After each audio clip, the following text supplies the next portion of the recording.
Thank you, Mr. Chairman. A couple of years ago, a young African author spoke at a high school in South Carolina.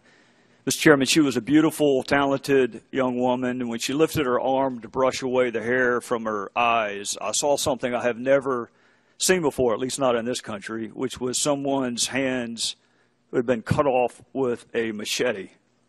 When she was 12 years old, living in Sierra Leone, rebel soldiers came to her village during the Civil War. She tried to run. She tried to hide. She asked God to let her die, but the soldiers found her, and they cut off her hands and mockingly told her to go to the president and ask for another pair. And that 12-year-old girl, Mr. Chairman, remembered thinking to herself, what's a president? Collectively, Mr. Chairman, we all understand why people want to come to this country, to escape persecution, to taste freedom and liberty, to know that hard work and education and a level playing field can combine forces to transform lives.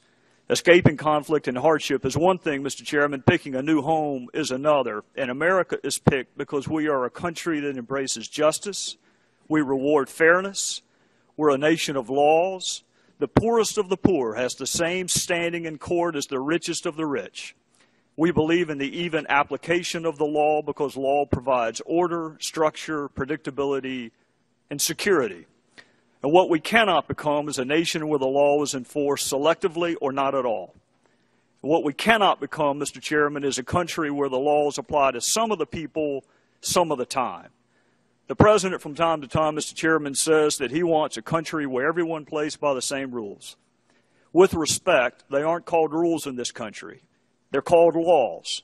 And each of us takes an oath to enforce them, including those with which we may disagree. Because when the law is ignored or applied in an uneven way, we begin to see the erosion of the very foundation upon which this republic was built. And make no mistake, Mr. Chairman, as surely as today one may benefit from the non-compliance or non-enforcement of a law, that same person will be clamoring to have the law enforced in another capacity. So we seek to harmonize two foundational precepts, Mr. Chairman. Number one is humanity. And number two is respect for the rule of law. And history is whispering, as you noted, Mr. Chairman, that we have traveled this road before. In 1986, we were told that immigration had been settled once and for all. We were told that in exchange for secure borders and employment verification, those who entered the country illegally would not suffer the full panoply of legal consequences. In the minds of many, Mr. Chairman, the country got amnesty, but is still waiting 25 years later on the border security and the employment verification.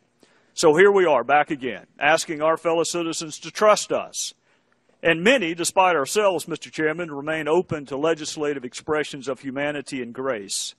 But they will be watching, skeptically, to see if we are serious about enforcing the rule of law. Are we serious about ending the insidious practice of human trafficking? Are we serious about punishing those who prey on folks with false promises and fraudulent documents? Are we serious about border security and employment verification? Are we serious about making this the last time we have this conversation? Or are we simply playing political games with people's lives and undercutting the respect for the rule of law, which ironically is the very reason they seek to come to this country in the first place? We shall see.